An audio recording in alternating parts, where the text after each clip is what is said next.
صحابہ جن کے پاس مال کی فراوانی نہیں تھی، انہوں نے آ کے اللہ کے رسول سے ایک نسخہ پوچھا۔ آج ہم میں سے کسی کے پاس مال نہ ہو تو ہم بھی نسخے پوچھتے ہیں نا، کوئی لائن ہی بتا دو۔ آج کل کو حالات ٹھیک نہیں ہیں، ایسے بھی لاک ڈاؤن ہے، تو کیا کام کرے؟ کوئی حرج نہیں مشورے، لیکن میں سوچ کی بات کر رہا ہوں۔ صحابہ کی سوچ اور ہماری سوچ میں فرق کیا تھا؟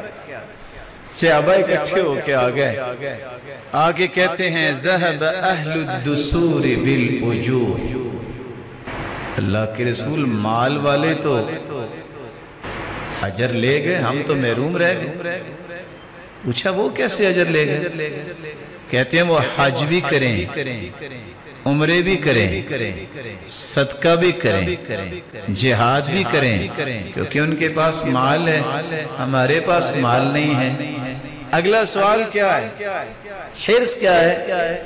یہ نہیں پوچھا کچھ ٹوٹکا ہی بتا دیں یہ مال ہمیں مل جائے، بلکہ فرمایا یہ جو اجر لے جا رہے ہیں ایسا عمل بتائیے کہ ہم بھی ان کے اجر و ثواب میں برابر ہو جائیں۔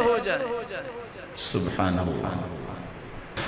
آپ نے فرمایا اس میں پریشانی کی کیا بات؟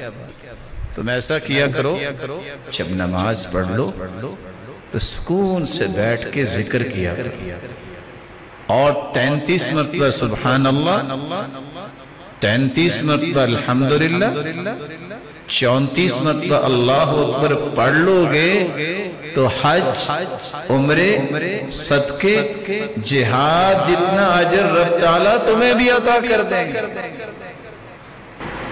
صحابہ کا سوال بھی ختم ہو گیا، جواب بھی ختم ہو گیا۔ حرص دیکھیے، وہی کچھ ہوا، نماز سے فارغ ہوئے تو صحابہ بیٹھ گئے۔ امیر صحابہ اٹھ کے جانے لگے، دیکھا یہ بیٹھے ہوئے ہیں، کہتے ہیں خیر ہے بے، اب وہ تو وہ تھے، وہ آج کل کے لوگ تو نہ تھے کہ اگر کسی سے پوچھا جا کہتے نہیں لائن تو نہیں نہ بتائی جاتی، نہیں کچھ پرائیویسی بھی تو ہوتی ہے نا، یہ میرا انڈیویجول مسئلہ ہے، کو اوکھے سوکھے 4 لفظ بولیں گے اور اس کو ٹال دیں۔ انہوں نے کہا وہ آپ کو بھی بتاتے ہیں، ہمیں اصل میں اللہ کے رسول نے یہ نسخہ بتایا تھا۔ وہ بھی بیٹھ گئے، انہوں نے بھی پڑھنا شروع کر دیا، سبحان اللہ الحمدللہ اللہ۔